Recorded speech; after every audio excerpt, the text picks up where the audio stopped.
It's a depressing kind of piece of news to get when you're sitting in the hospital. I was alone, and my husband came in and I gave him the word, and the two of us went down and looked at him in the nursery, and I remember thinking, he looks pretty healthy, he's screaming like crazy. When Brian was born, I had never heard of a Down syndrome. I didn't know what it was. It was a shock to all of us.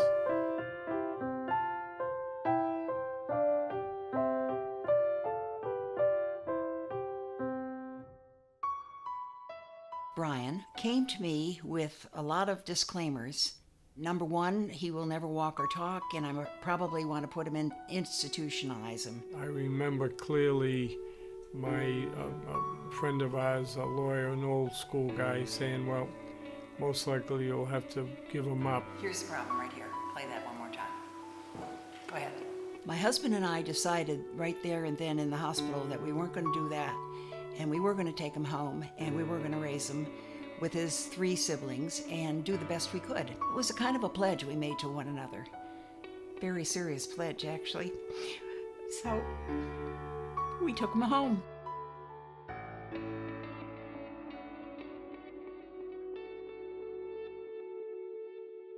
So now what do we do once we get him home? My first job is to get rid of all the stereotypes I heard from this doctor and go to the fact that this is a baby who needs love and attention, and he needs to be treated like other babies. And so I had to quickly get to acceptance. It proved not to be an easy thing to do because there's just everything around you that says, what's wrong with that kid?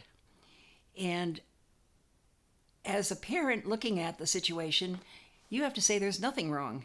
You have to be that full of acceptance that you say there's nothing wrong. He's perfect the way he is. And eventually, if you work on it, as I did, I got to acceptance. So once I got to acceptance, Brian became just another of our kids. And what we did with Brian is exposed him to everything the other children did. All of my children were swimmers. So once he could swim 25 yards, he could join this town swim team. When he turned 6, he could swim the entire length of the pool. That was a miracle. Come on, kick. On the block. 50 fly, over and back, all out. Go down the wall, finish out. All right, ready, Martha? You look for miracles. You assume that what you got is what you got. And what you're trying to do is see if there are any miracles. And you have to really applaud them, because swimming the distance of that pool was a real miracle.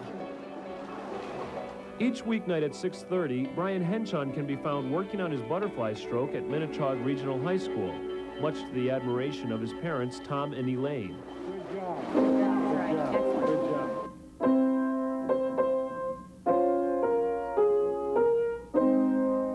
In what little spare time that he has, Brian's found time to learn the piano. Brian got introduced to the piano on a Tuesday afternoon. We had a wonderful piano teacher, Mrs. Dorothy Guyon. She would take students and start them with 10-minute lessons. And I can remember the day that Mrs. Guyon came out and she said, "Brian, I'm ready for you." But the other 3 kids, the looks on their faces was just precious. Brian taking a piano lesson. Okay. And keep your arm quiet. Don't do this with your right hand. Why not, Brian? And Hold his arm out. he took to it. By the time he started at 6, by the time he was 7, he took a full hour lesson. Keep your arm quiet. Faster. Oh, I've done music all my life. I took my first lessons probably when I was 6 or 7 years old. I'm 96 now, and my first pupil came to me when I was 12. Now you can figure it out. We started with Mrs. Guyon when she was 80. And after she would finish his lesson, she would sit down like on a rocking chair and ask Brian to play for her. She liked the way he played. His love of performance has led him to play for nursing home residents in Brighton. I played for half an hour, 30 minutes. So that was a kind of an indicator that maybe he had some sort of gift. Everybody was like singing and clapping along with the music. He was more like a sing-along. Mrs. Guyon died at 97, and Brian was her last lesson. I know when Elaine sits there and listens, we're both in shock that Brian can answer these questions. What's this beat? What's that note? What's that? What sharp is that? I mean, it's beyond any of our understanding how he does it, but he does it. Come on down. Whoops, whoop, whoop, whoop. No, don't you start on G? Okay. Good.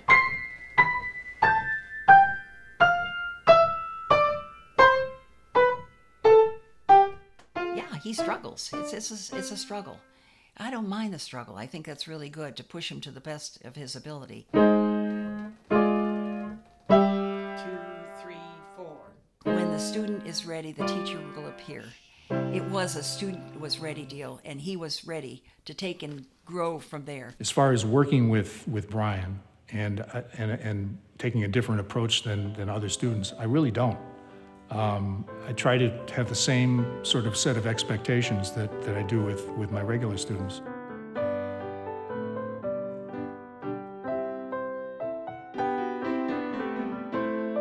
And I've gotten many of the things that I try to work with Brian. Some of the techniques I use with Brian, I remember learning from Dorothy Guyon. She was a big deal back then, and so I enjoy doing it. The last time you played, what should we do? A little slow down at the end? Does that make sense? A little slowing down? Tempo's excellent, phrasing is good. It gives me a connection back to Dorothy, and hopefully I can impart a lot of the things that she taught me to Brian and to other students.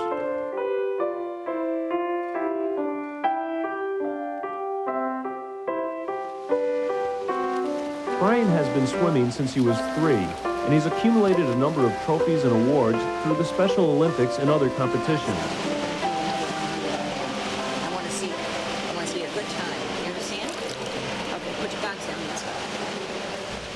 We have a 3-day weekend at the Massachusetts Special Olympics. They come together, all the athletes come together and compete against one another. I'm going to be swimming 50 breast. Definitely going to get a gold medal. There's Brian.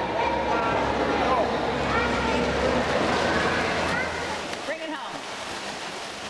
When he started winning, you can't stop a child who's successful. But when he sees competition, he's a new person. Normal is not the goal. Even though it seems as if it should be the goal, it's not the goal. The goal is to find something that the person, my child, likes to do and to let him do it. That may not be normal in so many ways, but it is his normal. The key to everything is acceptance. When you can accept whatever that child does, whether it does brilliantly or does poorly or does so-so, you can accept it and not try to make them perfect into something that they're not. You're golden. You're doing the right job. All of my kids achieved more from seeing what they were given and watching what Brian didn't have and watching what he accomplished. And I would say all of them have exceeded where they might have gone if they hadn't had Brian as a brother. You know, I really do look at Brian as a gift because he made me change my whole way of seeing things.